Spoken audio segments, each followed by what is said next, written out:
Pre, meron akong assumption sa'yo na I would say malawak yung resume mo pagdating sa mga Metroidvania. Accurate ba yun? Patas ba Mm, na assumption yun, do you think? medyo, oo.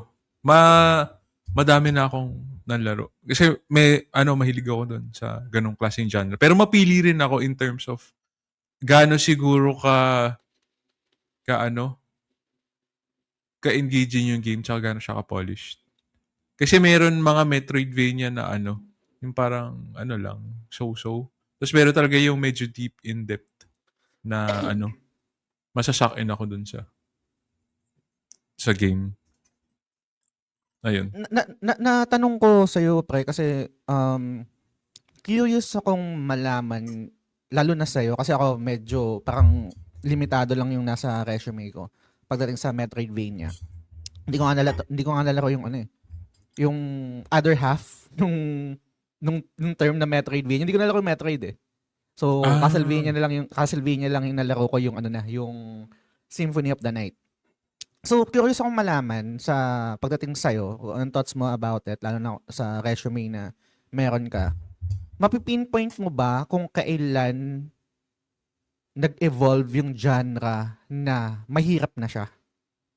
Kasi I would say na yung Metroidvania na nalaro ko, Symphony of the Night, hindi naman mahirap siya in terms of combat eh. Ang bentahe nun for me, more than yung ano, yung exploration, yung mga discoveries, mga secrets, etc. Pero yung combat, hindi, kung tama yung memory ko hindi naman ganun kahirap, I would say. Lalo na pag nakuha mo ng Krisa Grim, na mhm. weapon yung multiple hits. Ikaw ba, parang kaya mo bang i-pinpoint sa resume mo kung kailan parang nagkaroon ng Ang gantong, una kong experience ng Castlevania Game Boy eh. Napakahirap. Ang pangit mahirap siya? sobrang clunky ng controls. Tapos nag-give up Ah, na ako. Kasi siya, hindi siya kasing fluid and smooth. Kasi yung Symphony of the Night feeling ko yun yung nag-start nung ganong klaseng quality of life na gameplay. Basta mas swabe na yung movement, mas responsive din controls. Kasi dun sa nalaro ko sa Game Boy, alam ko ang bigat nung talon. mm, Tapos di siya ganun ka as in ita-timing mo talaga. May parang input delay. Ang pangit ng feeling eh. So, mm, feeling ko nagsimula yung sa Symphony of the Night. Tapos, yung mga succeeding games na ginawa ni Igarashi, yun yung medyo okay na. Lalo na sa pagdating sa DS, mm. sa Game Boy, dun na siya nag-evolve. Tapos, dun na nag-follow suit yung iba. Hindi ko masasabi mahirap siya nun. Ang nag ang masasabi ko siguro nung dumating yung Dead Cells, may bagong renaissance in terms of Metroidvania kasi Mm. nahaluan ng roguelike. Tapos medyo mahirap siya. Pero masaya. Dun siya. Tapos eventually, may mga pumasok na ng mga ibang roguelikes. Ay, sorry, na Metroidvania na na medyo maganda na rin. Um, ito, yung Prince of Persia. Ayun, yun yung masasabi ko. Ako kasi parang ang pinaka-first na experience ko ng Metroidvania na parang may bentahe ng pagiging mahirap. Siguro dahil sa impluensya siguro ng Dark Souls. Is yung Hollow Knight. Yun yung Mm. pinaka-unang ano sa akin. Oo. Hollow Knight. Kasi syempre yung nabanggit mo Dead Cells. Tapos Blasphemous. Yan. Syempre Silk Song. Tapos yung Prince of Persia. Pero I would say na kahit ganun yung bentahin niya, meron pa rin parang yung usual na DNA ng Metroidvania. Pero kasi itong Nine Souls na i-discuss natin sa IndieG episode kung saan mag-highlight tayo ng mga indie games na nalalaro namin. Ito yung pinakabentahe sa akin at least siguro sa community, lalo na ikaw, na parang mahirap siya. Kasi alam ko nung nilaro ko siya, parang nag-chat ako sa'yo na parang astig yung combat, ganyan, ang hirap, ganyan. Pero medyo lacking siya sa ibang Metroidvania aspects, exploration. Hindi ko masyadong vibe yung exploration niya. Tapos parang yung mga levels, hindi ganun ka coherent compared sa iba. Siguro gawa nung mga parang platform na parang okay, para makapunta ka sa isang platform, isang area, sasakay ka ng platform, sasakay ka ng bangka, yung mga ganun. So, hindi, unlike dun sa Metroidvania na usual na nalalaro natin na parang aramdam mo na konektado siya. Naramdaman mo din ba yun dito sa Nine Souls na wherein, okay, bentahe, gameplay, fluid, masterpiece in terms of combat, pero yung ibang aspeto ng Metroidvania, hindi niya na-capture? Hindi. Yung nag-hook talaga sa akin dito is yung combat. Sobrang saya. Kasi yung platforming niya parang, lang. Sa Silksong talaga, yung platforming dun, susumpain mo eh. Lala. Pero in terms of combat, binawi niya dito, di ba? Kung ano yung Yes. nilak niya in terms of platforming, binawi niya sa combat eh. So, feeling ko yun yung bentahe. Kasi, nung una ko naririnig, parang, sabi nila, sobrang hirap daw yung laro. So, parang ako, Mm. anong mahirap? Tapos nung sinubukan ko, okay, gets. Mahirap nga. Totoo. Actually, nung mga una, hindi kita natanong ka naman si Brian Matthew Benitez. Isa rin siya sa parang nagpupush sa akin. Laki mo na, kailan ka maglalaro ng Nine Souls? Kailan ka maglalaro ng Nine Souls? Ganyan. Tapos napa-PM ako sa kanya. Sabi ko, pre, di ko alam kung, nagtanong din pala ako sa'yo, nag-PM din ako sa'yo. Sabi ko, pre, sino yung una mong roadblock dito? Parang ganyan. Kasi habang naglalaro ako, may hirap siya pero hindi pa yung feeling na sumusuntok ako sa hangin. Wala pang ganung feeling. Tapos meron akong na-encounter na boss na, ay, holy shit, eto na yung Lady Ethereal ba yun? Yung unang Mm, mm. roadblock ko. And then, yun nga, binibenta nyo na mahirap. Tapos, siyempre, tumitingin ako ng trophy guide. 7 yung difficulty. Tapos, tinanong ko din si Brian na, alam ko kasi siya, Platinum Hunter. Sabi ko, bakit 7 yung difficulty nito? And sabi niya sa akin, baka dahil sa last boss. And yung na-experience ko yung last boss, holy shit, gets. That final boss alone merits that difficulty, yung 7. Kasi, I think yung, ang tawag dito, Cuphead, yung mga ganyan, Sekiro, yung mga ibang Get Good, di ba, mga nasa ganung range yung trophy difficulty niya, platinum, niya. Pero ito, yung final boss alone, yung sa true ending, holy shit, pre, talaga. Lala. Pero, mamaya, discuss natin yan, mas mag-deep dive tayo doon. Pero, shoutout muna sa ating mga boss, mga Patreon subscribers at sa ating mga executive producers na sila Sans, Lance, Mark Divina Gracia, Yvette Suzanne Solivilla ng The RR Channel, si Kuya G, si Admiral RD Casimiro, at si AG Sumarian. Maraming salamat sa suporta nyo, guys. If you enjoy the content that we're creating, consider supporting us on patreon.com/thegamesilugshow. May iba't ibang tier level doon conforme sa kung anong trip nyo. And shoutout din kay Kuya G. Nag-gift siya ng Resident Evil 9 copy. So, available siya sa Nakama Game Access. Maraming games doon. Check nyo lang sa Patreon. At kapag nakasubscribe kayo sa $2 level, pwede nyo gamitin one to sawa yung mga games sa library natin sa PlayStation. So, yun. Para sa hindi mga familiar dito sa segment ng TGS, IndieG, dito ko nilalagay yung mga topics and discussion about specific indie game na na-enjoy namin and gusto namin pagkwentuhan. Parang spoiler cast din, pero mas gusto ko lang dito ilagay dahil para ma-highlight na indie yung game.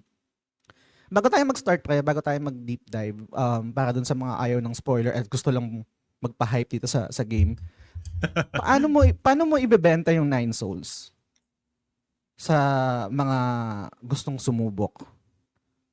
Paano mo siya, ano yung high level thoughts mo about this game? And kumbaga kung may makikinig na itong episode na to na on the fence kung lalaroin to, paano mo siya ibebenta?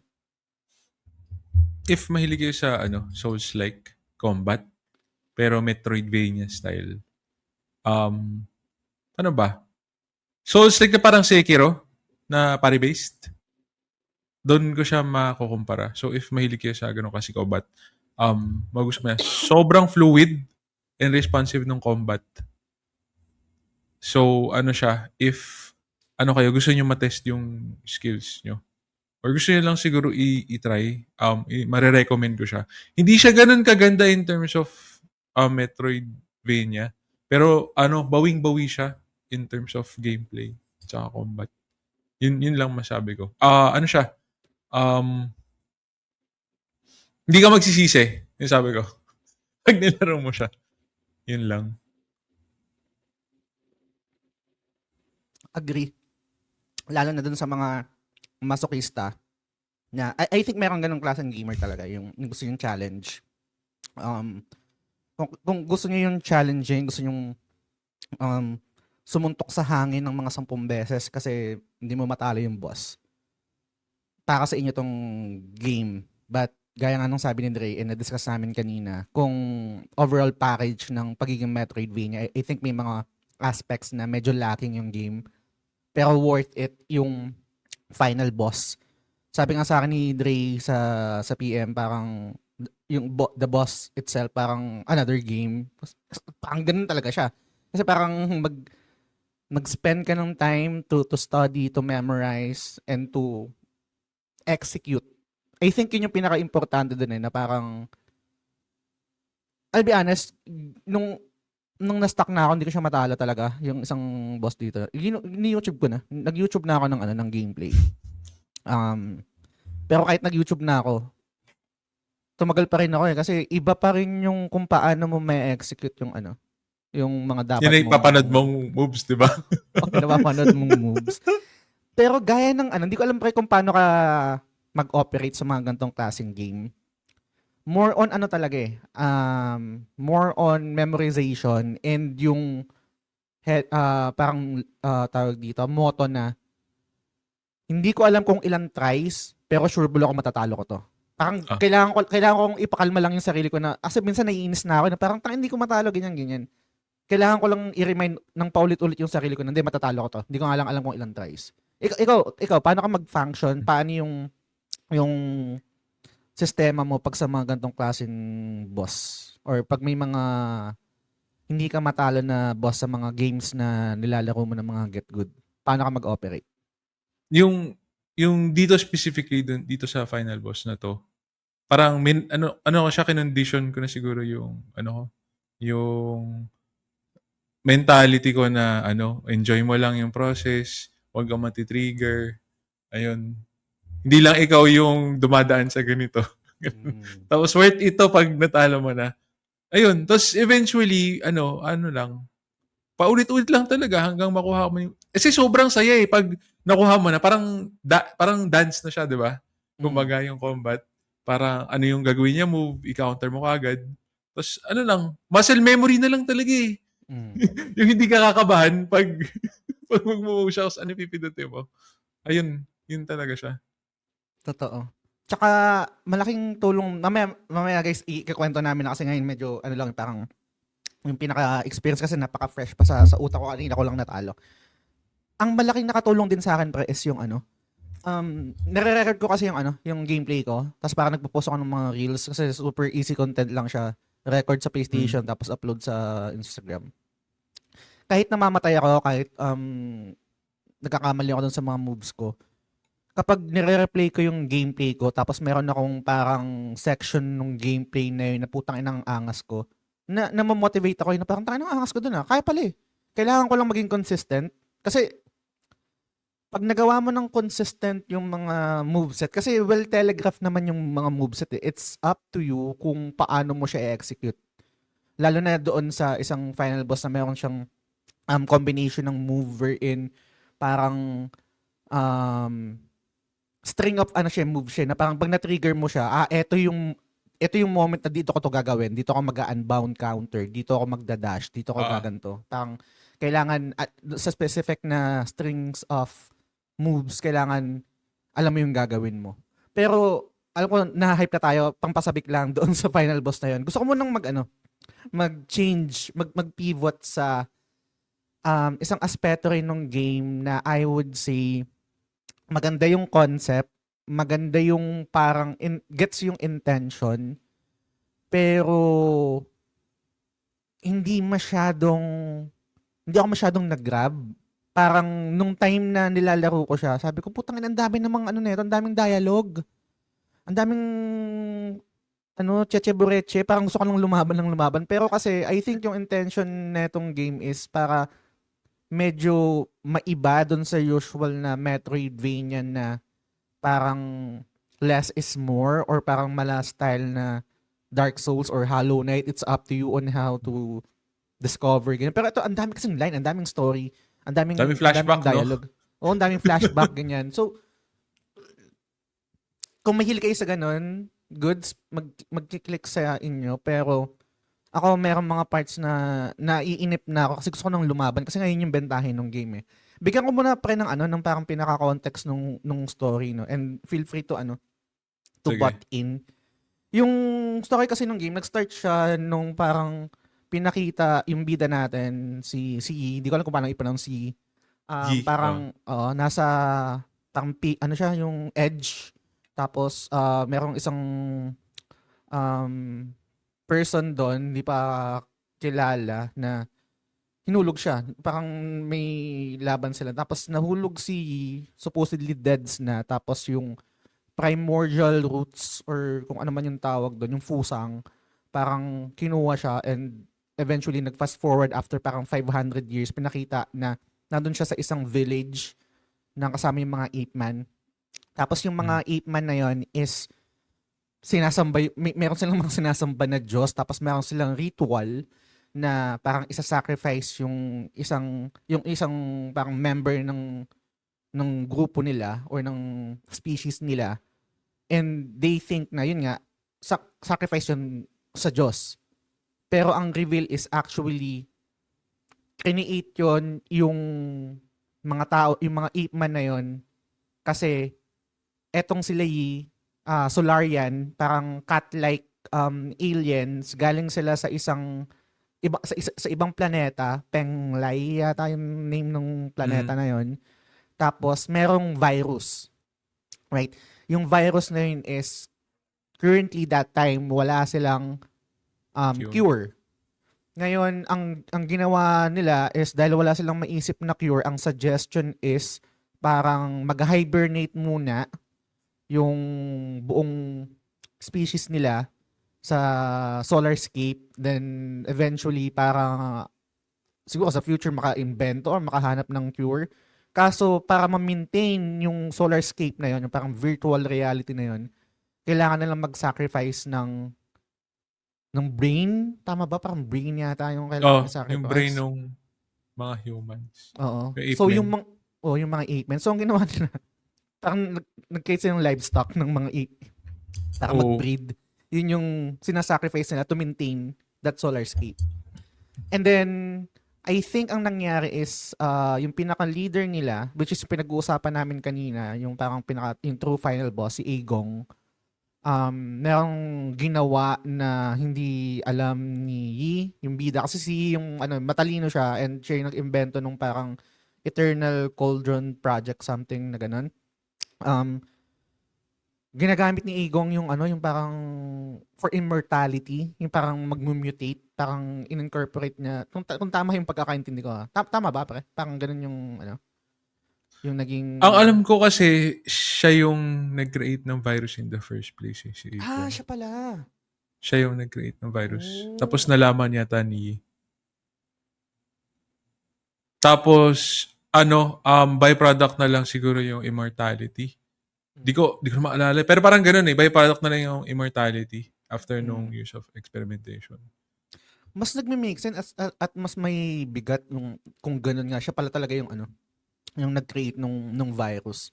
Kasi yung buong duration ng game parang merong merong pagsisisi wherein si yung bida, yung character na kinokontrol natin, siya yung idea niya kasi to eh. Idea niya yung parang magsasacrifice ng ng ganito, yung parang technology na yun, siya yung nag-create nun. And meron isang character na parang napalapit sa si Xuan na ape man na bata na doon nag-start yung yung it's enough, parang tigil na natin to, niligtas niya nung isa-sacrifice na yung yung ape man na yun. Basta nag-start yung revenge niya sa 9 souls, tapos yung 9 souls na yon yung parang pinaka-seal. I think yun yung lock ng parang system na kineate niya dun sa final stages. And ganun tumakbo yung story. Parang each area merong leader na Solarian na kailangan mong kunin yung soul seal nila. And kailangan mo tapusin yung boss hanggang sa pinakadulo. But later on, yung pinaka-dulo, ang nangyari is nakuha ni Igong yung seal at meron siyang sariling gagawin or balak. And dalawa yung ending nito. Mag-fast forward na ako doon pre no, sa pinaka kasi dalawa yung magiging ending nito. Yung first ending is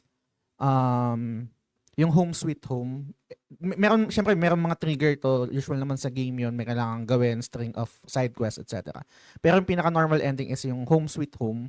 Ang mangyayari dito is, syempre papatayin natin yung kalaban. And then, babalik tayo dun sa sa totoo natin na planeta, yung Penglai, nung mga cat-like aliens or nung kinokontrol natin.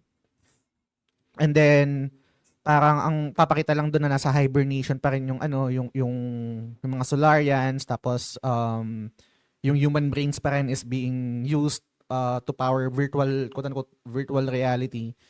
And hindi natin alam kung kung may cure na ba sa doon sa virus. And then yung isang ending naman is yung which is yung true ending, Shooting Star. Ito naman yung pag nagawa mo yung series of quests and then yung decision sa last part kay anong pangalan nun? Yung mataba? Si Kwafu? Tama ba? Kwafu. Oh, tama, si Kwafu. Parang magkikreate siya nung Matabang pusa na genius. yung genius Yung, na parang si Chubby. Parang magkikreate siya nung rhizomatic arrow ba yun or bomb na pag nilaban mo yung final boss, magkakaroon siya ng third phase, tapos ang mangyayari is yung mga 8-man na mga survivors parang dadalhin doon sa pale blue planet, which is siguro Earth yon. Tapos naiwan sacrificing yung sarili niya para yung virus doon lang na-contain sa doon sa planet. area na yan. So ganun yung pinaka story niya. I think interesting yung story. Meron may konting bigat din, pero hindi ko lang parang sa personal taste ko pre, pag sa mga ganitong klaseng Metroidvania, I would say na mas gusto ko yung approach na vague lang din, mala Hollow Knight, or ayoko nang masyadong ang daming dialogue or parang mga cutscenes na kasi parang gusto ko yung game, gusto ko na maglaro parang ganun. Ikaw ba? Anong thoughts mo? I think gano'n kasi, din ako. kasi Gano'n di din ba ako. merong games na parang naglaro ko nito kasi gusto ko ng story, gusto ko ma-experience more than the gameplay itself. Ito kasi more on gameplay, gusto ko ma-experience. Gets ko yung iba na, alam mo yung parang nasa sa'yo na lang kung gusto mong i-discover yung story niya. Mag-YouTube ka, parang Nine Souls story explain, ganyan. Pero dito kasi ang daming dialogue sa iba't ibang characters. Ikaw pare, anong thoughts mo dito? Skip ko yun. Gusto ko na maglaro. Pero kasi may mga parts na yung mga flashback, yung pag nakatalo ka ng Solarian, 'di ba? May yung parang may mga mirror na lumalabas. Tapos may backstory nila. Ayun. Wala na ako naintindihan dun. Totoo. Nung ni-research ko na lang, doon ko lang naiintindihan na syempre mayroong mga characters na parang inspired sa ano tawag dito? Parang myth ng Chinese, parang kasi based sa Chinese, and yung developer pala nito guys is yung Red Candle Games, so Taiwanese independent video game development studio based in Taipei, Taiwan. The studio is most known for developing Detention, Devotion, di ko alam yung mga games sa to, Nine Souls lang talaga. Yung alam ko. And na-release to noong May 29, 2024. Bago tayo mag-proceed pre dun sa isang talking point na hinanda ko, nag-research din kasi ako sa, alam ko parang na-discuss namin to previously sa sa yung bagong release na episode ng PUB about dun sa score. Na-curious lang ako kung ano yung parang mga thoughts ng ibang gamers dito, ng critics, etc. Metacritic niya nasa 84. Do you think fair score yon for this caliber of game? 84? Medyo decent siya. Kasi nga if na yung na-bring up natin yung topic kanina as a Metroidvania, hindi lacking siya in some certain aspects. Pero kasi may isang part na nagbubuhat, kaya enjoyable pa rin yung experience. So, justified yung 85. Agree. kung himay natin, kung kunwari kung mag-rate tayo by number siguro kung let's say kung gameplay, yun 10 out of 10 parang ganyan, no. Pero kung Oo. i-average mo siya sa iba't ibang aspeto ng game, yun siguro yung hihila dito sa 84. And yeah, I would agree. Mm. Parang enough yung ano or fair yung 84 for this. Pero sana hindi siya maging detrimental sa mga ibang gustong sumubok kasi alam ko meron din mga tao na tumitingin sa numbers.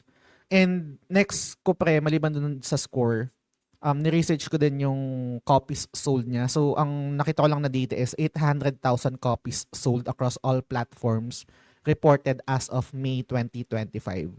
Sa experience mo pre, sa caliber ng game, though lacking sa ibang aspect pero solid sa gameplay, do you think sapat lang yung 800,000 copies or do you think parang dapat mas deserve pa nito ng mas maraming benta?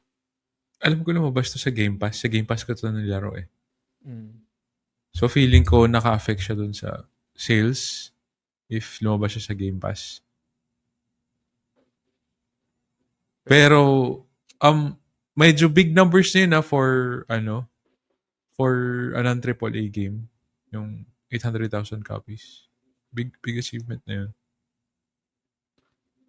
I think nung dun sa research ko parang nagkaroon silang profit, I think mga around $17 million din yata. So I would say goods rin and Ooh. I think baka enough yun to create another game. But for me, after playing this game, though lacking sa ibang aspect, I would say na at least sana lifetime, no? Kahit umabot man lang ng mga 2M, lifetime. Hindi naman nasabi na parang ngayong taon, no? Pero at least sana ma-reach nila yun. I'm not sure, pero parang malabo na siyang mangyari dahil nga na, syempre, patay na yung hype or kadalasan yung sales is, 'di ba, parang sa unang year niya, unang months niya.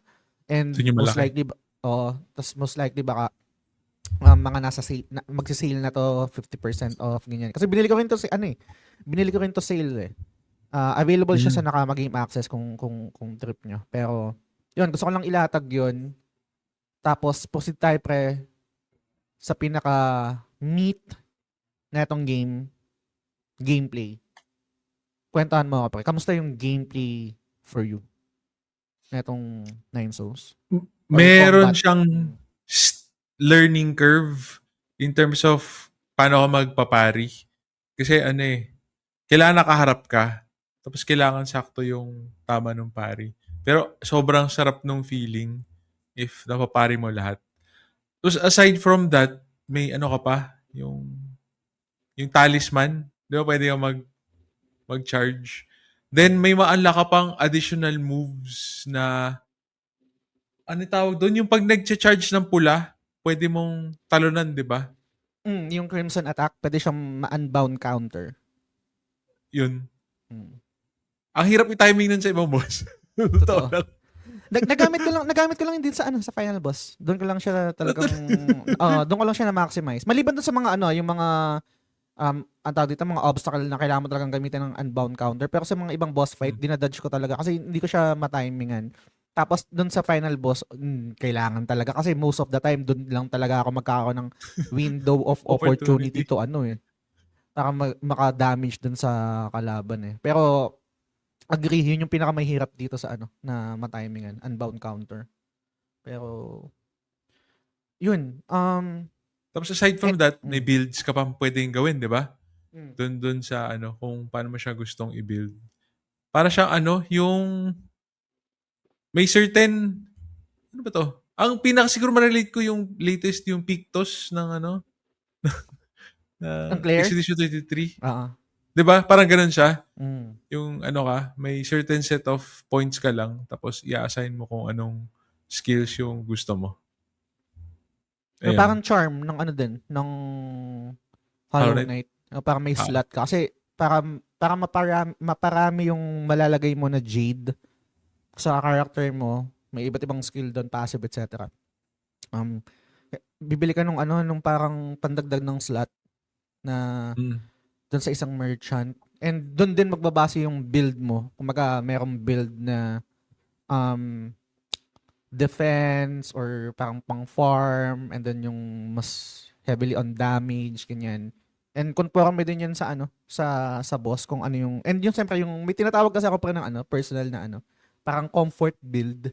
Parang alam kong hindi ito yung meta. Alam kong hindi ito yung parang um ang tawag dito, perfect build for this specific boss fight. Pero mas komportable ako sa ganitong build. Ito pa rin yung gagamitin ko. Kumaga parang kaysa magkamali ako, ito na lang. May mga ganong ganap ako eh. Um, Nagpigibang ako dun sa sinabi mo. I think yung pinaka nakakatuwa dito, syempre yung pinakabentahe niya is yung parry. Chef's Kiss, yung parry system dito guys. Mala Sekiro, kung nalaro niyo yung Sekiro. Mm-mm. And dahil 2D to, kasi yung Sekiro is Sekiro is 3D. And pag naka ano ka, tawag dito, naka-lock on ka, kadalasan, tas 1v1 yung laban mo. Most of the time, talaga, nasa harap yung yung, ang tawag dito, point of contact nung atake nila.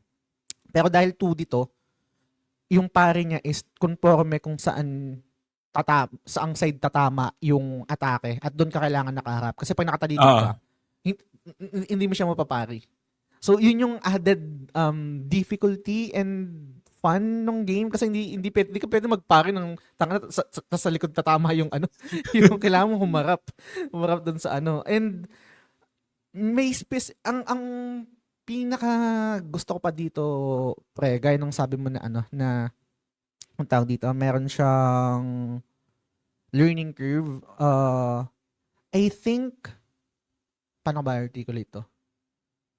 Maganda yung progression nung mga skills and na mga na-earn mo para sa combat. Parang makukuha mo muna yung mga J, tapos later on magkakaroon ka ng double jump, latter part ng double jump yung dash, ganyan. Tapos yung talisman na sinasabi mo, yung mm. unbound counter. Kumbaga parang i-ease in ka muna sa ganitong klaseng boss fight with this set of skills, and then later on may makukuha kang skills na i-incorporate mo naman sa another boss fight. Parang isang example, yung pwede kang mag tai chi kick or mag-deflect kapag yung may nag-green tapos tatalunan mo siya, which is gamit Mm. na gamit din sa mga boss fights, parang ganun. Naalala mo pa ba yung Naalala mo pa ba yung parang kasi tinanong kita dito kasi sino yung roadblock mo na boss fight? Na talagang putang na eto na yun, nagki-click na sa akin, ang hirap na ng laban na to. Naalala mo ba yung na yun? Kung sinong Yung sa boss akin, yun? na-review ko lahat ng bosses eh. Lady Ethereal talaga. Mm. Takin naman. Naalala ko pa rin. Describe mo nga sa akin pre sa mga nakikinig. Paano yung anong meron dito sa kay Lady Ethereal? Ano siya eh, may, ano siya, di ba? Nagsasamon siya nung mga lumilipad. Tapos kaya may counter. Tapos meron din yung, may duplicates eh. Yun yung, Mm. kailangan mo rin basahin kung sino yung hahampasin mo. Kaya nakaka-frustrate siya. Tapos ang haba ng phase nung laban. Totoo. Dalawa ba? Tama ba? Tatlo. Two phases ba? Tatlo? Tatlo. Okay. Ay, tama ba? Tatlo ba? Napakahaba. Oh, alam ko tatlo eh. Mm. Basta ang haba. Tapos, i- after ko matalo yun, parang sabi ko, hindi, kaya ko na lahat. Ito na yung pinamahirap. Hindi pa pala. Pero grabe Lala. yun, yung Lady Ethereal talaga. Yun Mm. yung yung sabi kong second to the hardest boss fight. Same, yun din. I think baka yun yung normal na roadblock talaga dito sa game. Kasi dun ako nagkaroon ng parang kinwestiyon ko na yung sarili ko na kung dito nahihirapan ako, what more sa final boss, parang ganun eh. Gaya ng Ganun eh. sabi ni sabi ni Dre, putang ina, yung boss fight kasi na to guys is yun nga, nagkakagin bunshin siya. So sa umpisa, yung unang phase niya is parang okay, is in ka muna, ilang illusion lang yung magiging available, tapos limited lang yung atake niya. Tapos second phase, nadadagdagan ng atake, and then yung last, yung parang magda-dive bomb siya. Nagda-dive, yung parang gagawin yun, kasi merong isang yung cat-like na babae na, yun nga si Lady Ethereal, parang nasa background siya na ganyan, tapos magcha-charge siya. Habang nagcha-charge siya, meron dalawang aatake sa'yo na ganun. Bad. So, Alala ko na. so, Putang ina talaga. so, kailangan mong, ang gagawin mo, kailangan mong matime, nung una syempre, hindi ko pa alam yung timing. Ang gagawin ko, parang nag-ready kagad ako doon sa background na nagcha-charge. So, pero mali yun kasi aatake, kailangan mag-focus ka muna doon sa at hand na umaatake sa'yo. Kasi the moment na disregard mo yung dalawang umaatake na yun, wala, mamamatay ka na. Kasi hindi mo na matatimingan. So, parang deflect, and then ang ginawa ko, deflect, tapos parang linya, dash sa right or left, tapos magda-dive bomb siya. Habang naka-charge ako, pag the moment nasa aerial, bababa siyang ganun, doon ko bibitawan yung charge ko tapos atake sa aerial. Ganun yung parang optimal na gawin sa kanya para makadish ka ng damage doon sa move niya. So, ganun kahirap. Kumbaga parang, alam ko sa kanina na-discuss natin, memorization ng moveset. Pero ang hirap, kahit alam mo yung gagawin mo, ang hirap pa rin kung paano mo siya Tapos kakabahan ka, may panic pang papasok. Totoo. Yung pag-heal mo, ano yung safe? Yung champion, di ba? Oo. Saan yung safe dito na atake na parang pwede akong mag-heal. Pero maliban doon sa may ibang layer din kasi guys maliban doon sa parry na sinasabi natin. May dalawa kasi, yung perfect parry wherein kapag perfect yung timing natin as a player doon sa atake, hindi ka madadamage. Pero kapag hindi mo naman na perfect parry, magkakaroon ka ng internal damage. Ito yung parang red na pwede ka pang makarecover, parang ganun. Tapos meron ding build yon, parang accompanied with that build is yung pag naglagay ka ng Jade or Charm, pag nag-normal atake ka, mag-heal yung yung internal damage, parang ganun. So may iba't ibang klaseng build. Syempre meron ding build na or parang Jade na kapag in-equip mo, kapag nakapag-perfect parry ka, yung hedgehog na na Jade, madadamage yung kalaban. O parang may parang siyang blade mail, parang ganyan. So may mga ganung ganap. And same din dun sa ang tawag dito, sa counter na kaninang dinidiscuss natin. Kung L1 yung parry, guys, imagine niyo, L1 yung parry mala Sekiro na parang pitik-pitik ka, pipress mo siya sa contact ng damage. Yung counter naman is i-hold mo siya tapos parang mag-iipon yung character mo ng aura. Tapos kailangan bitawan sa contact nung atake. So kailangan, ganun yung mental gymnastics na nangyayari sa utak mo kung paano, pare lang ba to, counter. So parang ang hirap kapag yung hindi mo alam kung ano yung gagawin sa specific move. Kasi maraming beses nangyayari sa akin yun, pre, na parang crimson attack siya, pero pinapari ko imbes na counter. Yun yung nakakainis dun eh. Right? So, Nasa ka na yung minsan kasi mid-attack, di ba, biglang titira. Tapos nakapag-commit ka na, so tatamaan ka. Totoo.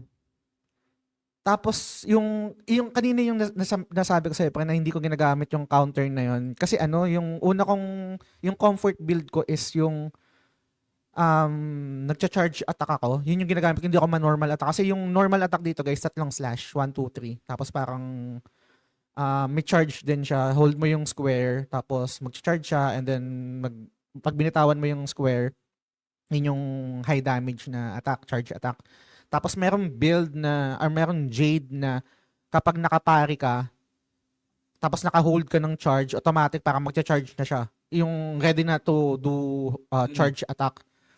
Ang problema dun sa build ko na yun is, dahil naka-press ako sa square, kapag adbound counter yung kailangan ko for crimson attack, hindi bibitawan ko na yung charge attack. Pero sa kabilang banda, ang maganda dito, guys, is hindi siya yung usual na yung parang sa Mega Man na parang pwede mong, paano ba i-explain to? Ang hirap Pwede kang mag-charge attack habang nagpapari.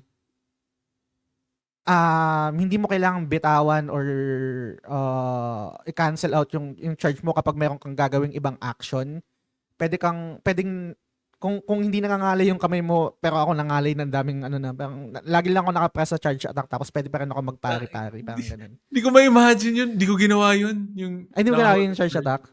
Kasi yung build ko yung build ko is yung for charge attack, wherein kapag successful parry ako, yung ready to release na agad yung charge attack. Tapos yung isang combination naman ng Jade na yun is gagamit ka ng key charges para mas malakas yung damage nung charge attack mo. Charge attack mo. Oo. So maliban doon sa mga na discuss namin guys na merong parry, merong counter, meron din yung kanina yung talisman. Yung talisman naman kasi R1. So may iba't ibang build din dito.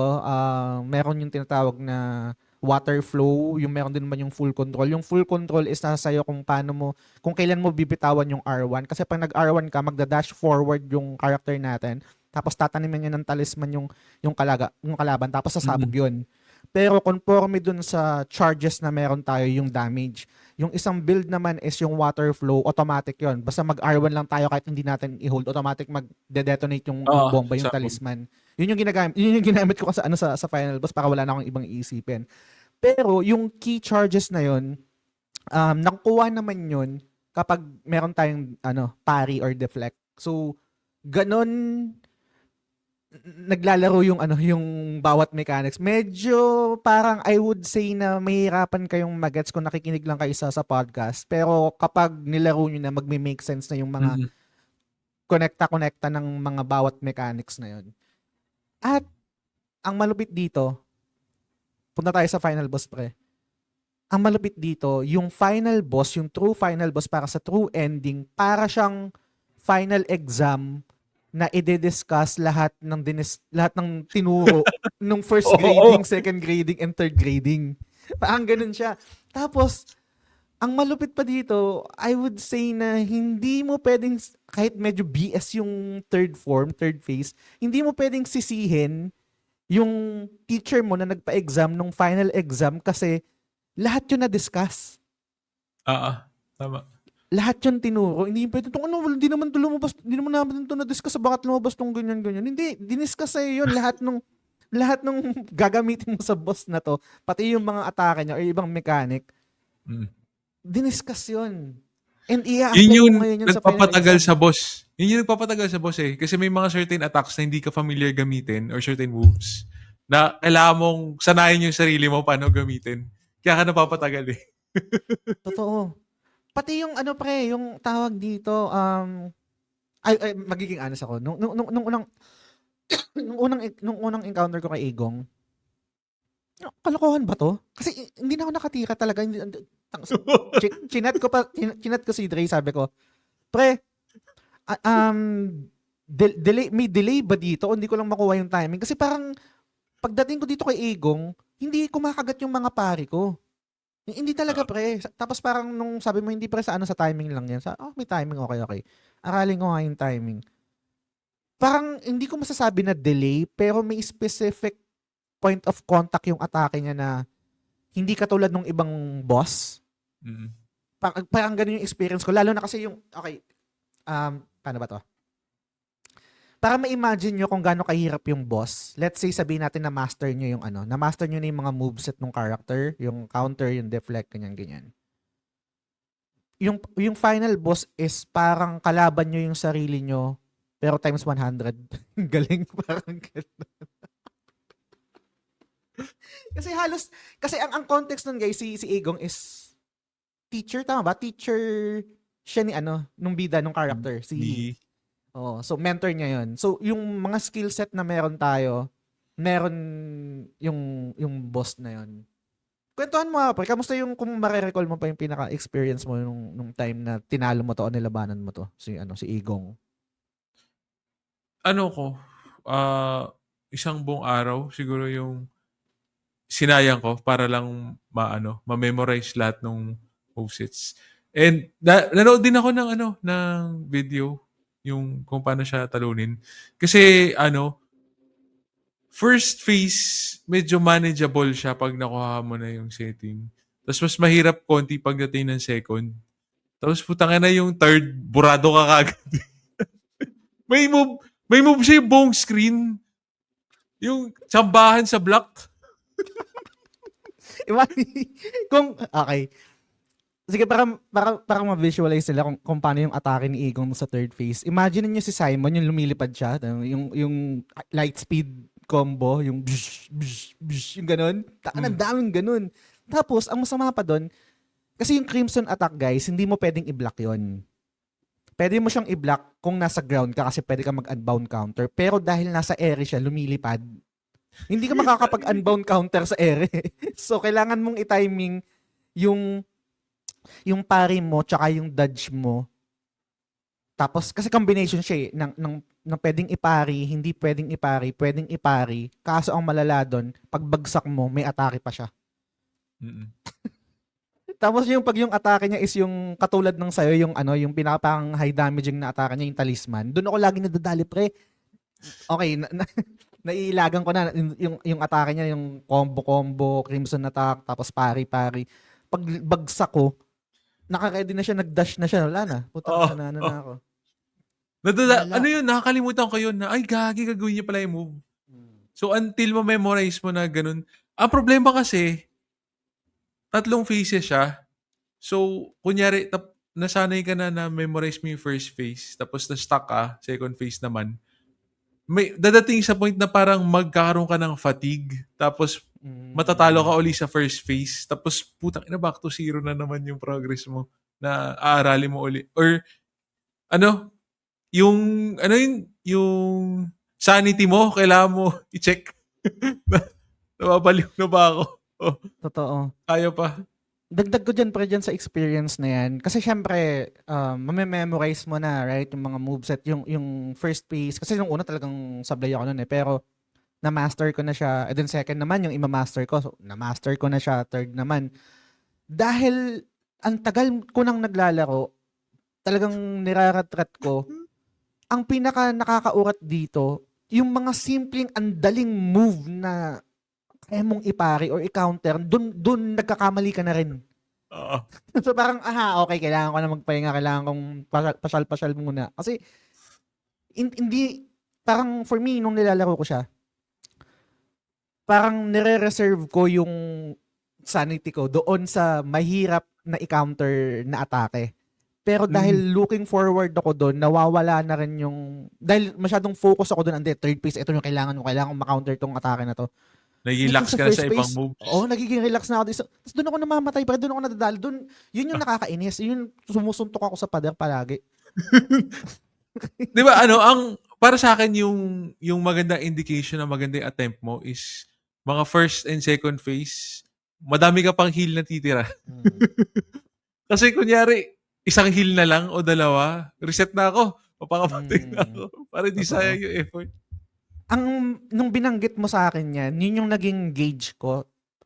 Hindi ko alam kung placebo yung tawag dito or ano, pero nakakadagdag siya dun sa parang kumpiyansa mo. Kasi kapag umabot ka ng third phase na madami ka pang heal, ang naglalaro sa isip ko na malawak yung window of error ko dito.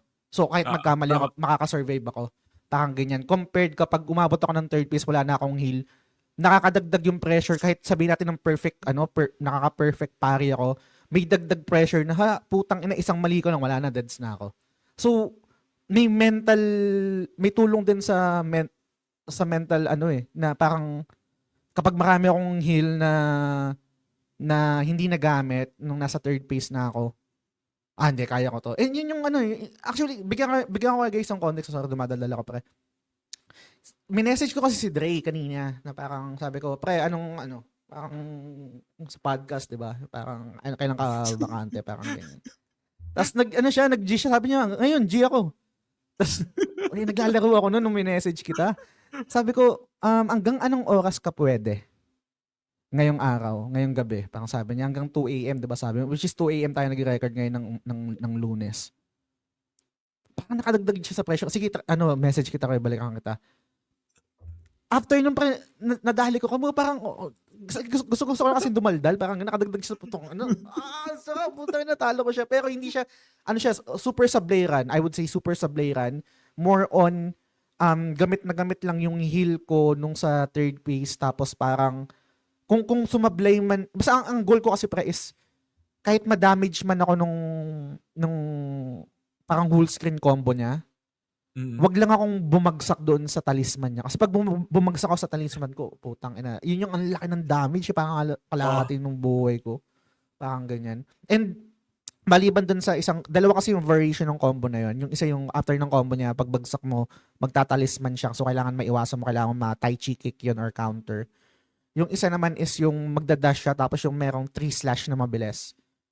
So, kailangan makabisado mo kung ano yung combo na bibitawan niya para pagbagsak mo, alam mo kung ano yung gagawin mo. Oo, totoo. Lala. Tapos, yun yung mahirap nga kaya sabi ko kanina na, yun yung fino-focus mong moves na aabangan. Tapos, pag umulit ka uli, parang nakakalimutan mo na, ay, ano uli yung moves yan nung first phase? Diba? Totoo. Feeling ko nga tama yung kanina na nabanggit mo rin na ano eh. More on, paano ka ba yung ano to? Parang feeling ko hindi nga ako nagre-react dun sa ano, yung parang yung reaction-based type of gameplay. Parang more on muscle memory talaga eh. Yung pag nakita ko yung move na to, at ganito, yung parang nagiging galaw ko, parang ganun. Kasi, try ko mag-paint ng picture dun sa pinaka-duration nung fight. So, yung first phase niya is, syempre nung una mahirap, pero nung nakabisado ko na, super manageable. So, limited yung mga moveset niya. Yung move niya ay, meron siyang tinatawag na parang yung high stance, yung combo niya na, yung parang ganun, tapos pababa. Tapos yung isang combo naman niya is yung low stance, yun naman yung may delay yun yung nahirapan akong ipari. Yung parang tutusukin ka, tapos bigay dalawang tusok na magkasunod na mabilis. Tapos meron naman yung magda-dash forward siya na kailangan mo ding ipari. So yun yung pinaka, I would say na window of opportunity mo para makagain ng pari, and parang yung pinaka-safe mo. And then yung next is yung talisman. So pag nakikita mo siya nagko-color red na, yung isang atake niya is mag-move forward para, katulad ng move na diniscuss natin kanina, yung kasama sa move natin, ganun. So kailangan tumalon ka para mapari mo siya. Problema doon, i-combine niya yung atake na yon doon sa magcha-charge naman siya ng kulay red na crimson attack, tapos tatalon siya sa'yo ng pabilog na bomba. So malawak yung AOE nun. So kailangan mong makabisado kung talisman attack siya or bomb attack. Kasi yung bomb attack, hindi mo siya mapapari at hindi mo siya matatalunan. Ang gagamitin mo doon is yung unbound counter, which is kailangan mong diinan yung L1 mo para mag-charge and then bibitawan mo upon contact. So, imagine niyo yung nagpa-process sa utak mo while fighting the boss na nagpapari ka, tapos kailangan ko didiinan, tapos bibitawan. So, kailangan alam mo yung gagawin mo, parang ganun. Yun yung first phase. Tapos, yung second naman is, madadagdagan siya ng moveset wherein meron siyang slash upwards na 2 slash, minsan isa lang. Tapos, ipa-follow up niya yun ng crimson attack na pababa, which is, ang mangyayari nun, kailangan mong, it's either ipapare mo yung 2, tapos pagbagsak mo, kailangan i-press mo na kagad yung L1 para mag-charge, and then bibitawan mo upon contact para ma-unbound counter mo yung atake niya. Yung isa naman is i-combine niya yun doon sa, yung kaninang nabanggit ko na bomba. And then may mga tell din and may mga cue din kung kailan niya i-atake. Usually kapag nag-fail yung talisman niya, susunod yung bomb, ganyan. Tapos i-combine naman yung pinaka-hate na hate ko na hindi ko alam for whatever reason, na hirap akong ilagan or ipari, yung Getsuga Tensho niya. Meron siyang dadagdag na moveset na Getsuga Tensho niya, yung parang slash na parang kay Zoro. Yung una is Crimson Attack. So hindi mo siya pwedeng ipari kasi nasa area siya. Hindi mo siya pwedeng ipari at hindi mo siya pwedeng i-unbound counter kasi nasa area siya. Tapos 2 sunod na slash na pwede mong ipapari. And then yung next is Crimson Attack din. So 4 na slashes. Yun. Yung isa naman, i-combine naman niya yun sa isang Crimson Attack, 2 normal slash attack, and magda-dash forward siya para dun sa 3 slashes na mabilis. So, iba't ibang klase ng attack, iba't ibang memorization, at iba't ibang execution kung anong gagawin mo. Ang pinaka-safe doon, pre, is tumatalo na lang ako. Pwede pa lang i-unbound counter yung Crimson Attack pero hindi naman siya madadamage, hindi siya ma-stun. Ang ginagawa, tinatalonan ko na lang yan. So tapos sa area ako nagpapari nung normal slash niya. Ganun. Tapos, eto na yung pinaka-last, yung sa third phase na talagang malala. So, sa pangatlo, eto yung para sa true ending kasi kanina ko lang na-discover na kapag normal ending yung kinuha mo, hanggang second phase lang siya. So, sa third naman is yun yung buong screen niya, magmamala Simon siya na may mga slashes. And combination yung slashes na yon ng Crimson Attack and then yung pagbagsak mo, magtatalisman attack siya. Or yung 3 slashes na mabilis. So, yun yung pinaka grabe dito. So, gets ko kung bakit 7 yung difficulty ng trophy na ito. Tong game na to. Ilang nagawa mo ba to ng ano pre? Nagawa mo to ng sabi mo kasi kanina, 'di ba, parang nagsayang ka ng isang buong araw dito to Oo. memorize ganyan. Same day din ba natalo mo din yung ano, yung si Igong? The next day ko na natalo. Parang kunyari, sabihin natin 20 hours yung gameplay. Tapos, 30 hours yung final game time. Mm. Yung upon completion. 10 hours doon kay Egong. Ganun siya kalala. Lala. Ganun siya kalala. Ay, nako. Anong build ginamit mo dito? Uy, di ko na maalala. Alam ko, tumitira pa ako sumatsani pa ako ng pana eh. May pana pa ako eh. Para lang mabawasan. Pero pag sa first phase lang yun, kasi pagdating sa third, wala ka ng oras para mag-charge. Totoo. Totoo. Yung ang MVP nga sa akin dito pre doon sa third phase is yung hindi ko ginagamit eh. Yung hindi ako sanay mag-unbound counter. Pero yung unbound counter, yung kasi yung malaki yung ano eh, parang may stagger mo siya. Yun yung pag na-stagger mo siya ng ganun, yun yung magiging window of opportunity mo na maka-damage dun sa kalaban. And paano ko ano to? Kumbaga parang nung una, ingat na ingat ako doon, dinadash ko lang yun, iniilagan ko siya, pero na-realize ko na kailangan kong harapin tong atake na to kasi eto lang yung magiging opportunity ko na para ma-damage yung kalaban, which is yung 'di ba magi-slash siya upwards, dalawang atake. Ang kasunod nun palagi is Crimson Attack pababa eh. So habang nagpapari ako dun sa dalawang slash niya na upward slash, pagbagsak ko magcha-charge na ako nun. Para pag baba niya ng Crimson Attack, yun yung sabog. So dalawa yung atake na nilulok nung sa yun dun sa third phase ang nilulok forward ko is yung attack na yun tsaka yung bomba yung magcha-charge siya tapos tatalon siya kasi yun yung madaling i-unbound counter eh. Pero hindi ko kanina nga habang tinitingnan ko yung gameplay ko, parang feeling ko may kasamang swerte din kasi totoo. 'Di ba kung ilang beses niya i-atake yung yung slash niya na madami. Bullshit niyang yun. Yun pinakaayaw ko talaga kasi tsambahan yung block nun eh. na perfect mo ba yun? Na perfect parin mo ba yun? Yung atake niya na yun? Hindi. Usually, tinatiming ko, di ba may linya-linya yun? Pagkitira, na doon ako tatalon, na magdadasal ako na hindi siya tatama. Tapos minsan pag bitin, doon na ako papari. Pag di inaabot. Parang iniisip ko nga pre, parang ang naging goal ko kanina is hindi ko man to ma-perfect pari. Wag lang akong tamaan ng pagbagsak. Kasi doon ako lagi namamatay eh. Pag yung okay, tinamaan ako na ito yung atake niya yung aerial attack niya, yung full screen attack niya. Kahit hindi ko man siya ma-perfect, may pumasok man na ibang damage. Kasi alam ko, lang yun eh. Parang internal damage lang yun eh, kadalasan eh. Kasi hindi ko man ma-perfect. Internal damage lang siya na red. Wag lang talaga yung yung talisman attack.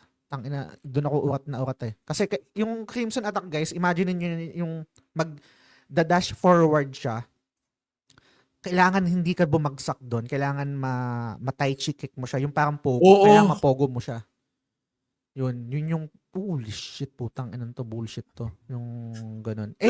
Ang hirap nun kasi imagine niyo guys, busy ka sa ere. Iniiwasan mo yung eh. May sasalubong sa'yo, putang ina talaga. Busy ka magpari nung normal attack niya tsaka nung Crimson Attack niya, mag-dodge ka eh. Tapos pagbagsak mo, meron pa siyang additional finale movement dun sa string of combo na yun. Pero masarap siya sa feeling. I think isa sa mga ito yung mga bentahe talaga ng mga itong klaseng game na mahirapan ka ma-rage quit ka na, pero hindi ko lang yung mentality na hindi, matatalo ko to, hindi ko lang alam kung ilang try or ilang oras ako dito magtatambay. So yun, actually yung podcast natin, no, ang kwentuhang igong lang talaga, yun lang talaga yung Hi, sabi sa'yo para siya, bagong game, di ba? Pag kilala mo si Igo, parang, yung ibang mga boss, kala mo yung parang yun, yung tutorial oo. for final boss. Literal guys, kumbaga parang kailangan mong i-apply yung mga natutunan mo dun sa mga previous boss fights, i-apply mo dito sa final boss. Parang ganun yung niya. Ganun yung vibe niya. Pasok ba to At sa top hardest boss fights mo? pasok to, pre. Pasok to. Ang ina. Alam, Mas hindi nahirapan ko ka lang, ba dito kaysa kay Simon? Di ba parang ay, hindi. mas nakakamote ka kay Simon? Mas mahirap si Simon. Yung kay Simon kasi is parang one mistake you die. Kung hindi ka talaga, kailangan perfect yung buong run mo. Dahil, diba, doon sa Mm. yung pari, kung hindi, syempre, madali lang si Simon kung tayo, nyuk mayel tayo, diba? Stendhal build. Mm. Pero kung kasi nag-challenge ako guys ng Simon yung pare only. Mas mahirap yun kasi isang mali mo, madadads ka na. Dito kasi meron ka pang, tawag dito, okay lang magkamali ka ng ilang beses kasi pwede ka mag-heal, ganyan. Hindi pag tinamaan ka ng isang atake, pwede pang pumalag. Mm. Siguro kung masokista ako, tatry ko, pwede ko din na. Kung gusto mo lang itry kasi pwede mong i-adjust yung di ba, yung kunwari mag-story mode ka, mag-account siya ng multiplier, pwede mong isagad yung damage ng kalaban. Oo. Tapos mag no hit no hit run, parang ganyan. Hindi ko ma-recall pre, no, pero yung mismong context, pero alam ko nabanggit mo to sa mga previous podcast natin before. Si Egong. Ano pong Oo. context nun? Parang Yun nga, after ko kasi siya natalo, gusto ko pag-usapan pero wala akong makausap. Yung nafe-feel mo ngayon? Kaya siya, Gets. sabi ko one of the hardest boss fights na nalaro ko. And no joke siya. Ito ba pasok sa top 10 mo? Oo! Di ko to makakalimutan. Kasama to dun sa yung Ishin Sword Saint sa Sekiro. Sekiro, Parang no? ganun. Oo. Ang Tapos si lala pa dito, guys. Radan. Di ba kasama din si Ayun. Radan dun?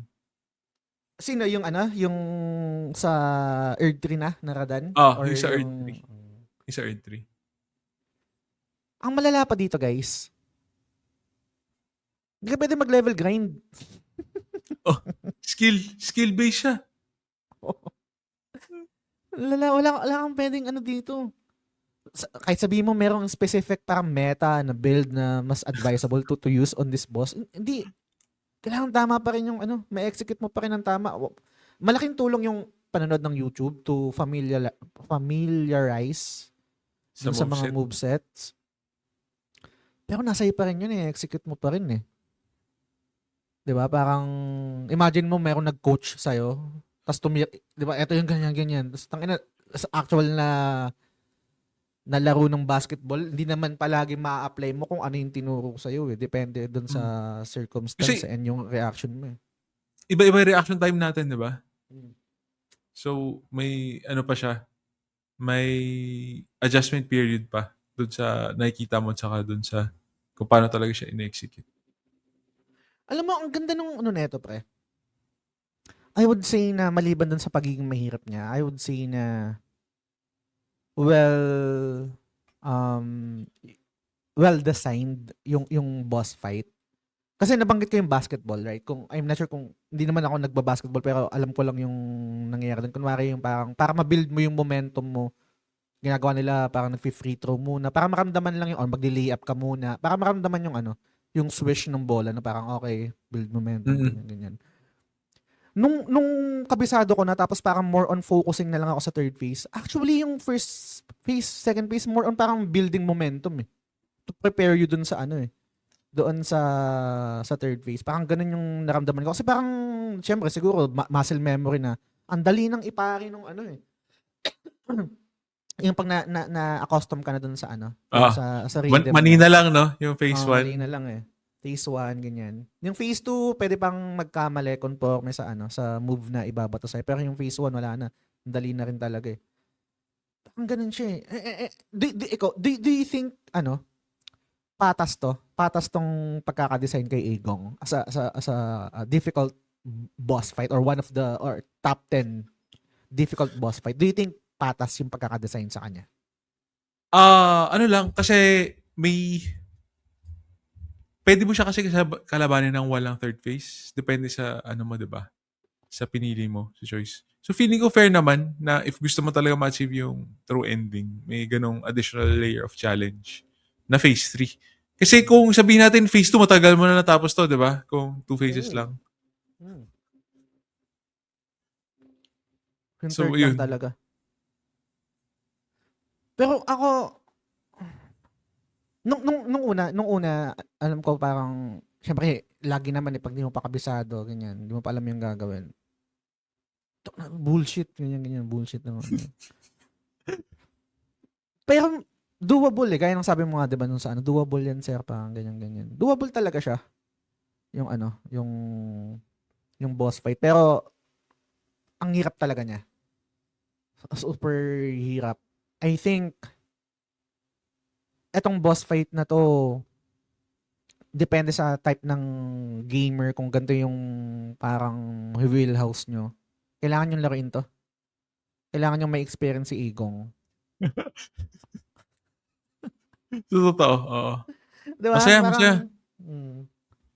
solid eh. Pero, yun. Actually, yun lang. Yun, gusto ko lang i-discuss yun. Yung ano. Si ikaw lang. short episode lang. Para dun sa 9 Souls. Eto na lang, last siguro, second to the last question ko. Parang nag-assume lang ako sa sarili ko and personal ko na ano, parang opinion. Do you think worth it yung game para dito sa experience ng boss fight na to? Igong. Oo. Para sa akin.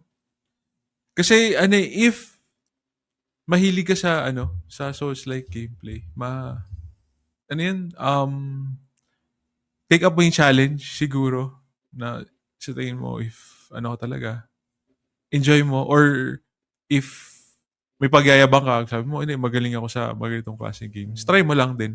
Para at least, di ba? Madadadag mo siya doon sa, mo, repertoire na natalo mo mga bosses. Oh, natalo ko si Igong. Di ba? Kasi hindi siya light feat eh. Kasi pag natalo mo siya, ibig sabihin, talaga. Di ba? Pinaghirapan mo. Hindi siya basta-basta. Tsaka walang mariribat sa'yo dito. Walang mariribat. Nag-level grind ka. Ano ka naman eh. Ang tawag dito, nag-magic Walang build ka one-shot naman eh. build. Walang one-shot build dito. Ano talaga? Get good kung get good. Lala. On the spot, pre. On top of your mind. Anong ranking nito sa hardest bosses na natalo mo? Mga siya, third. Kasi Kasi may mga may mga nag one shot build ako sa mga ibang bosses. Kagaya ni Simon sa ni Radan. So, ang masasabi ko, pinakamahirap sa akin siguro si Ishin. Ishin ba? Sword Saint. Sword Saint Ishin. Tapos si Owl. Owl Father. Ayun, mas mahirap sa akin yun. Si si Owl Father. Isang ending. Tapos yun, Agong. Owl Father gago. ang sikip kasi nun, di ba yun sa sa pwesto ni Lady Butterfly? Oo, sa ilalim. Oo, putang ina. Oo nga, mahirap. Parang, mahirap nun. Nahirapan ako dun. Owl Father. Ako hindi ko pa alam kung pang ilan to si Igong kasi baka meron akong recency bias. Pero ang hirap din talaga nito. Hindi siya kasi debatable pre, di ba? Parang sabihin ko, Sword Saint Ishin or Allfather, umabot ako ng weeks umabot ako ng days, di ba? Tapos eto, natapos ko siya ng parang pasok sa 24 hours. Pero one can argue na, natuto ko na kasi. Natuto ko na kay Sword Saint Ishin eh. So parang kahit paano, meron ka ng rhythm eh. Pero what if, let's say wala kang history ng Get Good ng pari. Eto una mong nilaro. Putang ina, feeling ko may May hirapan mga ako nito kilala ng ko malala. nag-quit ano pa lang, yung first parts pa lang ng game. Kasi sobrang hindi sila sanay sa ganong klaseng gameplay. Yung yung parry system. Kasi ang expect nila hack and slash lang, 'di ba? Sobrang required yung parry dito. Totoo. Feeling ko yung malaking tulong din yun, no? Yung parang hindi masyadong napag-uusapan na parang, okay, mahirap to na boss fight, tapos parang, kaya natin sabihin na mahirap yung boss fight, pero mas madali natin siyang natapos in comparison dun sa ibang boss fight. Siguro kasi na-build na natin yung parang yung system sa sarili natin, or meron na tayo kahit papaanong Ah, experience dun sa pag parry mag-a-attempt system. ka ng ganitong klaseng boss, nakakatulong siya. Totoo. Feeling ko sobrang hirap na hirap din ako dito kung ito yung first experience ko ng ganitong klaseng parry system na combat. Holy shit. Tatagal ako ng weeks dito. Pero, yun lang ang aming episode tungkol dito sa Nine Souls. Talagang focus lang dun sa sa final boss, no? Sa lala talaga nun, grabe. Pero super happy na cross out ko na siya sa list ko. Isa na lang yung kulang ko na platinum. Kailangan Isang ko trophy na lang? isang trophy na lang. Kailangan ko mag another playthrough dahil merong isang boss fight dito si G Kwan ba yun, na kailangan mong gamitan ng Gene Eradicator para labanan siya. Kasi merong isang boss dito na parang mapapadali yata yung laban kapag Ito ginamitan ba mo yung siya ng parang isang weapon. lion na boss? Oo, yung parang lion, oo. Yung parang lion. Ginamit ko yun. Yung nag-heal, tapos may shield, yung magbabato siya ng parang grenade na may mga tusok-tusok, tapos ano siya ng shield. So, hindi ko siya nagamit kasi. Recycle ko. Ay, sayang. Hindi ko kasi alam. Yun na lang, tapos flat ka na. Yun na lang. Kaya, So, hindi mo kailangan tapusin yung buong game. Kailangan mo lang umabot sa boss na yun. Tapos, yun. continue. Kasi kanina, Okay. kanina nung pagkatalo ko nung final ending, tapos na bumalik ako sa save, babalik siya dun sa babalik siya dun sa point of no return, yung isang save. Yun pa pala, sorry, naalala ko. Ang maliban dun sa, hindi ko masyadong trip yung game design, hindi ko rin trip dito yung ibang portion. Unang-una, yung makukulong ka, yung parang madilim, tapos wala kang weapon. Ayoko May talaga stealth? stealth mode, May stealth? ayoko talaga Tatago ng ka sa ganun. paso. Tama, di ba? Sa paso? Tatago ka sa paso. Utang ina, ayoko nun. Hindi ako nag-enjoy dun. Tapos yung isang section din dito, yung sa Soulscape, yung tatako after ni Igong doon sa area niya, yung merong isang line na Tatakas ka, di ba? tatakas ka, tapos hindi kita yung UI mo. Naurat ako dun. Naurat ako dun. Nag-enjoy dito. Doon ka babalik, pre. Doon sa save point na yun. Doon ka babalik kapag inulit mo siya para kunin yung yung isang ending. Ko yun, ni YouTube ko yun, yung daan. Kasi pigon na ako. Lala. Pero hindi, yung last na mechanic nga na dagdag, hindi rin ako nag-enjoy kasi naiinis ako na parang kailangan ko pa magpari bago matalo tong kalaban. Yung mga mutated version ng kasi 'di ba pag inatake mo lang siya ng inatake, hindi siya mamamatay, kailangan pa sabugin. So, ang masama pa dun sa escape portion na yon, nakalimutan kong kasi yung build may build dun yung build dun na kapag nagtalisman ka, multiple enemies yung malalagyan mo ng talisman. Wala akong ganun. So nasasayang yung yung isa kong talisman. But yun. Win 100% mo rin ba to? Hindi. Hindi ko maalala. Pero madami na ako natapos Pero after nung Igong, parang nakahinga na. Alam ko may isa pa akong game after na nililook forward. Kaya after ko matalo siya, nag-move on na ako. Gets. Pero, yun. Isang trophy na lang. Siguro after ng recording namin, kukunin ko na yun para ma-delete ko na to. Pero, pre, any last thoughts tungkol sa Nine Souls bago natin tapusin to? Ayun. I'm looking forward ako if may upcoming game itong dev na to. Kasi sila. Nag-enjoy ako sa game. So, if mayroon silang labas na something similar, medyo open ako kagad. Kasi, sa totoo lang, noong una, hindi ko siya pinapansin. yung game. Kasi narinig ko lang 9 Souls, 9 Souls. Tapos, yun nga, nung may nakita kasi ako nag-stream na kaibigan ko. Tapos sabi niya, uy, masaya to ah. Tapos mamaya napiko na siya.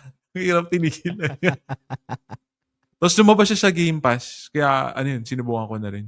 Tapos yun na, nag-enjoy na ako. So, if kayo guys on the fence and wala kayong malaro, naghanap kayo ng something para ma-cure yung Souls-like itch nyo, try nyo to. Hindi kayo madi-disappoint, promise. Ang galing, no? Actually, itong Nine Souls, wala rin to sa radar ko. Ikaw tsaka si Brian lang yung parang nag-hype na ito na parang laruin mo, parang ganyan. Hindi ko alam kung walang budget to market the game or hindi lang talaga siya nagkaroon ng parang talk of the town. Pero I think na reach niya yung specific target market, tapos yung target market na yan, which is kunwari ikaw tsaka si Brian, sila naman yung parang magiging word of mouth para dun sa alam nilang kapwa na mahilig din sa ganung klase game. Kasi kung hindi mo to binida sa akin, hindi to binida sa akin ni Brian, hindi ko alam to eh. Kung parang siguro makikita ako sa feed ko pero hindi ako magkaka-interest na na laruin eh. So thank you pre. Salamat sa recommendation tsaka kay Brian. Ako last thoughts ko, katulad rin kay Dre, parang nalagay sa mapa ko yung dev na to, yung Red Candle Games. Taiwanese independent dev. Medyo nagkaroon ako ng interest i-research ko ano yung klaseng game na mga previously na ginawa nila kasi meron silang ginawa dito yung Detention 2017 tsaka Devotion, pero hindi ko alam kung anong klaseng game to, anong genre, pero check ko na lang din kung pasok sa wheelhouse ko, baka pwede ko siyang i-queue. So next year pala kasi nasa PUB ako, pero pero yun, looking forward sa future project.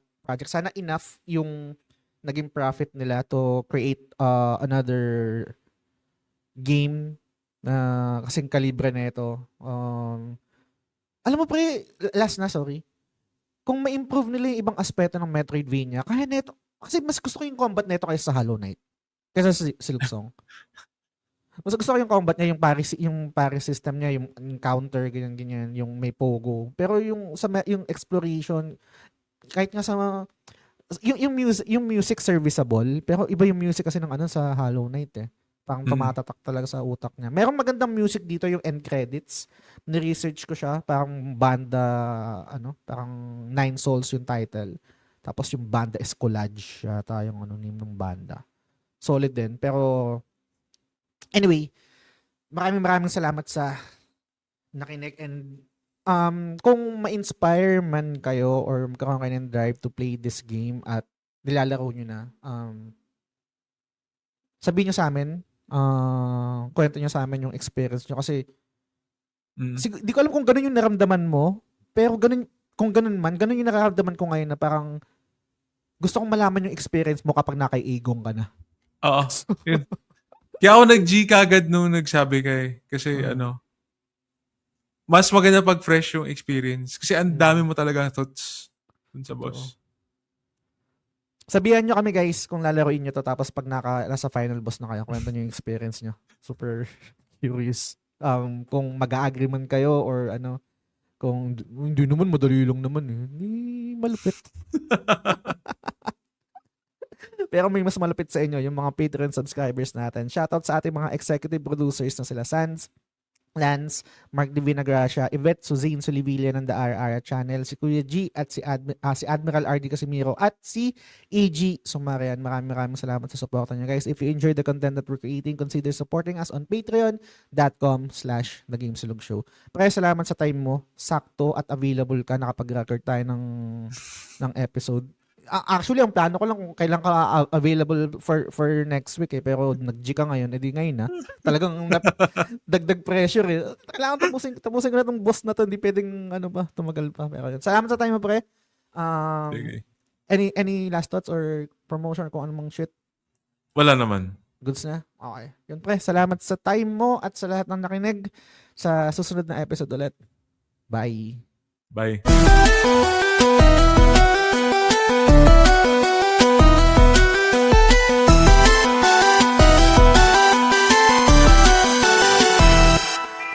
The Gamesilog Show is fan-supported at patreon.com/thegamesilog-show. The following names are our current supporters and we are eternally grateful for your kindness, support, and generosity. Sans, Lance, Mark Divina Gracia, Yvette Solivilla ng The Ara Ara Channel, Kuya G, RD Casimiro, Big Chungus, Jacob Francisco, Animo R1 US, Mark Christian de la Cruz, Mark Gerald Dizon, Benson Santa Ana, Dora Malyari, Janine C, Hachiroku 20, Silks, Mar Valencia, Bay Ian ng Master RCB, Macy Tang Balyares ng Casual Gamer vs. The World, kay Kiko, Shalene Rivera, Edgy Weeb, Mark Paha, Ray Anthony Rivera, Ben, Dre, John Velasquez, Ronette Macalino, Teacher Isa, Christine Manuel, Albert John Gonzalez, Cornflake, Cliff, Naiko Neri, Lynn Matthew Abiong, TJ Balyares ng Backlog na naman Budolcast, Francis Lance Calapon, Batuts, Storm, and lastly, BNJ Magalon. Maraming salamat sa inyong suporta. The Gamesilog Show.